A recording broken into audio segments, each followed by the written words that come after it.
जय जगन्नाथ जय श्री कृष्ण। तापर आमर ये आईला कौन ना श्रीमद भगवद गीता 98 पृष्ठ आईला। आग श्लोक आरंभ करदे। इंद्रियाणी पराणी आहुरिंद्रियेभ्य परं मनः मनसस्तु परा बुद्धि जो बुद्धे परतस्तु च। आर अर्थ कौन ना शरीर पक्षरे देहादि विषय बासना भोग सकाशे माने शरीर आमे जो शरीर धरिकी रहीचे तार भोग सकाशे इंद्रिय देह ठारू श्रेष्ठ।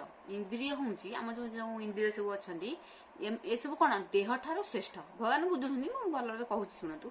मन इंद्रिय ठारू श्रेष्ठ। देख देह ठारू इंद्रिय हला श्रेष्ठ। भोग सकाशे इंद्रिय देह ठारू श्रेष्ठ भगवान कहले माने ए देह ठारू इंद्रिय जाक श्रेष्ठ। मन इंद्रिय ठारू श्रेष्ठ। इंद्रिय जो ए जो देह ठारू इंद्रिय जाक श्रेष्ठ होला ए इंद्रिय ठारू के मन होला ता ऊपर टिके जेदी ऊपर ऊपर ऊपर लेवल सब अछि सेमती मन इंद्रिय ठारू श्रेष्ठ। तापरे इंद्रिय मन मन ठारू पुनी श्रेष्ठ की ना बुद्धि। बुद्धि होची मन ठारू श्रेष्ठ। पुनी आत्मा बुद्धि ठारू श्रेष्ठ। माने बुद्धि ठारू माने आत्मा माने मन ठारू बुद्धि होला माने जेदी ऊपर तळ तळ ऊपर अछि जेदी ऊपर पोस्ट ता ऊपर पोस्ट सेमती सेमती कोन ना होची माने भोग आम जो आमे जो खाउचे पिउचे आम भोग वासना पई आम ठारू आम पई श्रेष्ठ किए भगवान एठी कहइछंती।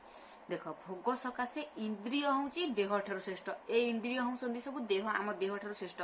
यदि आखि नथबो ए देह थांगी लाभ कोन हाथ नथबो आमे खाइ दे परियानी आखि नथले आमे देखि परियानी आम देह थांगी लाभ कोन आम देह ठारू इंद्रिय गुडा हेले कोन आम पंच इंद्रिय आमर ए सब इंद्रिय हेले श्रेष्ठ।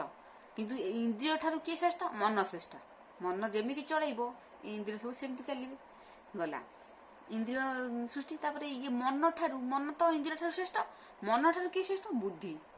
बुद्धि मन ठारू श्रेष्ठ। तापर ये बुद्धि ठारू पुणी के श्रेष्ठ आत्मा। ये बुद्धि ठारू श्रेष्ठ किए ना आत्मा। आत्मा होची श्रेष्ठ अर्थात आत्मा सबुठारू श्रेष्ठ अटे। भगवान एठी कहले आत्मा होची सबुठारू श्रेष्ठ। श्रेष्ठ केमिति हबोनी आत्मा बा भगवान ठारू आइची भगवान ठारू ही आत्मा आइची तेणु करी आत्मा केमिति श्रेष्ठ न हो आत्मा ही सबुठारू श्रेष्ठ। तेणु करी आमे कोन करी आत्मार कथारे सबुबेले चलिया। ए आत्मा होची भगवान ठारू सृष्टि आ समस्तक भितरे एक आत्मा अछि। आमे समस्त समान आमे समस्त कहू जे ये ता घर सी ता भणी सी किंतु ना आमे समस्त समान केना सबुरी भितरे गोटी आत्मा सेई भगवान परमात्मा से भगवान ठारू ही से आत्मा आइची। आम समस्त भितरे से आत्मा अछंती। आमे से आत्मा होची सबुठारू श्रेष्ठ। आमे से आत्मा को ही ध्यान करिया लक्ष्य करिया कहले। तार अर्थ कोन तार ये तो अर्थ वाला तार गीत कोन देहरु इंद्रिय जे श्रेष्ठ इंद्रियरु मन गरिष्ठ मन अपेक्षा बुद्धि श्रेष्ठ ताठारू आत्मा जे गरिष्ठ इंद्रिय जेबे चेष्टा करे शरीर लागई कर्मरे। इंद्रिय इंद्रिय जा चेष्टा आखि देखि देला एटा मु एटा नेबी हाथ गला सेटा आइला एडी कहले इंद्रिय जेबे चेष्टा करे शरीर लागई कमरे। आखि देखि देला आखि इंद्रिय आखि देखि देला एटा बढ़िया जिनसटा मु नेबी किरे हे बढ़िया फूल होई चोरी आनी किरे हे बढ़िया जिनसटे पड़छे पैसाटे पड़ी नै आसीबी कि सेटा जे माने आखि इंद्रिय देखि देला आम शरीर कोन सांग सांग पड़ला से काम लागि गला। एठी भगवान कहले इंद्रिय जेबे चेष्टा करे शरीर लागई कर्मरे मन संजोग नुहे जेबे इंद्रिय अकर्मण्य तेबे। यदि मन आमर संयम न हबो माने संजोग न हबो धर कर आखिटा कहिला पैसाटे पड़िछि मु चोरी आनिबी पर पैसाटा चोरी आनिबी आखि देखिला यदि मन सेटा मन को गला मन यदि विचार कर दबो नाही सेटा पर दिनस मु कहि आनिबी ताले आखि रो कथाटा गला ता कथाटा अकर्मण्य हि गला सी आउ लागिबनी कामे माने पळे हैला ठीक पटू। किंतु मन संजोग नुहे जेबे इंद्रिय अकर्मण्य तेबे यदि मन सितरे संजोग न हबो इंद्रिय जाक अकर्मण्य भला पड़िकी रहिबे। तापरे संकल्प विकल्प मनरे जन्मई बुद्धि सजरे मन भितरे जो चेतना सबु एटा खराब एटा भलो एटा किए करिवो बुद्धि करिवो।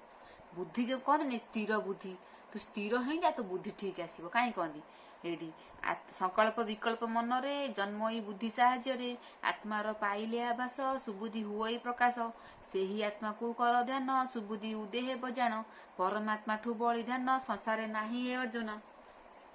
भगवान एडी कहले परमात्मा का ठारू तांकु ध्यान करबा ठारू बड़ आउ ए संसार रे किछि नाही हैला से आत्मा को कर ध्यान। एडी भगवान निजे कहले से आत्मा को ध्यान कर कहीं ना से आत्मा हूँ भगवान ଆତ୍ମାକୁ ଧ୍ୟାନ କର, ସୁବୁଦ୍ଧି ଉଦୟ ହେବ। ଆମେ ଯଦି ଆତ୍ମା କଥାରେ ପରିଚାଳିତ ହବା ଆମର ସୁବୁଦ୍ଧି ଉପଜିତ ହବ। ଆଉ ପରମାତ୍ମାଠୁ ବଳି ଧ୍ୟାନ ସଂସାର ନାହିଁ ଅର୍ଜୁନ। ଜୟ ଜଗନ୍ନାଥ।